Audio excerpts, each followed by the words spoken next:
much longer. Popular memory of World War II has largely forgotten these camps, partly because their horrors paled in comparison to those run by the Nazis.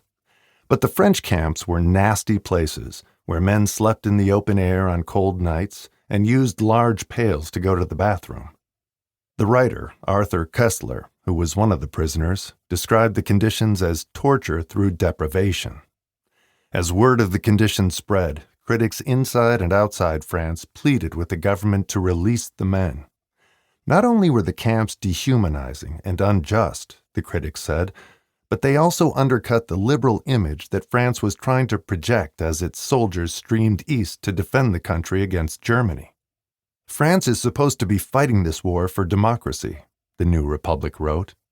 Some people in America would be more willing to accept this point of view if it were not for the shocking treatment the French are now giving to foreign Jews. Jewish relief organizations criticized the camps, as did socialist members of the French parliament. In response, the French government began releasing some prisoners in November and December.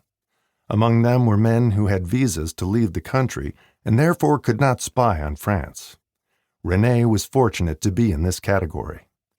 In the spring of 1939, with anti-immigrant sentiment rising, he had obtained a visa in Paris to travel to the United States.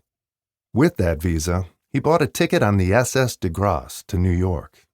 After a 2-week transatlantic journey, the de Grasse arrived on February 26, 1940, at Ellis Island. There, American authorities detained René for 3 nights, questioning him because his visa gave him permission to be in the country only temporarily. He persuaded them to release him on a $500 bond with a promise that he would report back by April 18th, 7 weeks later. He probably obtained at least one visa extension after that, according to immigration experts who have reviewed his records, but his situation was precarious. Whatever the case, he soon met a woman from Brooklyn named Esther Messing. She worked as a secretary at a newspaper and had refused to get married at the age that most of her peers did. She would marry when she chose. In the spring of 1940, René and Esther began an intense romance. Less than 3 months after his arrival in New York, they got engaged on her 35th birthday over lunch at Sardi's, a Times Square restaurant popular among journalists and people in the theater business. The two were married a few weeks later, on June 3rd, in Warrenton, Virginia, which was known at the time as a marriage mill, because the city granted marriage licenses without a waiting period. René had escaped Europe's war. He had found a more secure place in New York than his father ever had. And although he and Esther could not have realized it, they were creating a family in a society, the United States in 1940, with one of the brightest futures that the world has ever known.